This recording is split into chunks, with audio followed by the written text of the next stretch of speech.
কাজ যেখানে বেশি হবে সেখানে বেশি সময় দিতে হবে।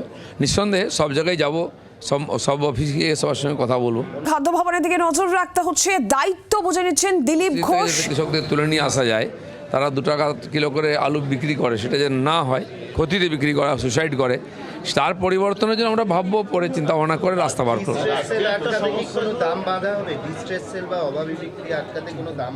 এখনো কিছু আমি তো শুনিনি, এখন শুনি, কথা বলি, এনাদের যে এক্সপিরিয়েন্স আছে সেটার সঙ্গে কথা বলে জানাবো।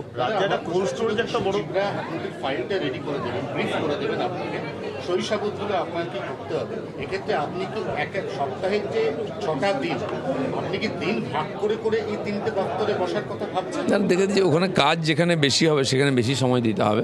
নিঃসন্দেহে সব জায়গায় যাব, সব অফিসে গিয়ে সবার সঙ্গে কথা বলবো।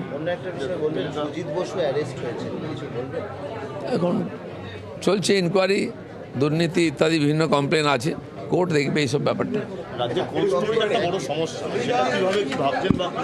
সমস্যা নেই, কোল্ড স্টোরেজটা একটা সম্ভাবনা হবে কৃষি ক্ষেত্রে, সেরকম ব্যবস্থা করবো আমরা। থ্যাংক ইউ দাদা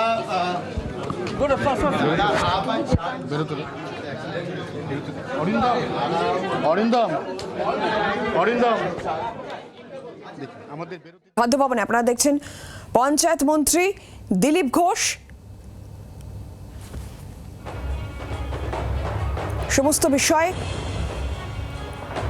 সমস্ত বিষয়টার দিকেই নজর রাখা হবে এবং কাজ পরিচালনার বিষয় পরিচালনা সমিতি তাদের সঙ্গেও বৈঠক। আমরা আপডেট নেব। অয়ন ঘোষাল রয়েছেন আমাদের সঙ্গে এই মুহূর্তে টেলিফোন লাইনে। অয়ন, দিলীপ ঘোষ এমন এমন দপ্তরের দায়িত্ব পেয়েছেন যে দপ্তরগুলো সরাসরি মাঠে ময়দানে নেমে কাজ করার দপ্তর।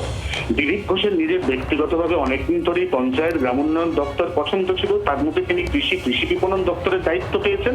এবং আমাদের দিলীপ ঘোষকে প্রশ্ন ছিল যে এতগুলো দায়িত্ব পালন করার ক্ষেত্রে সপ্তাহের যে 6টি দিন, এই 6টি দিনে তিনি তার বিভিন্ন দপ্তর, তুমি স্পেসিফিক 3টে দপ্তরে রোটেশন ভিত্তিক বসবেন কিনা।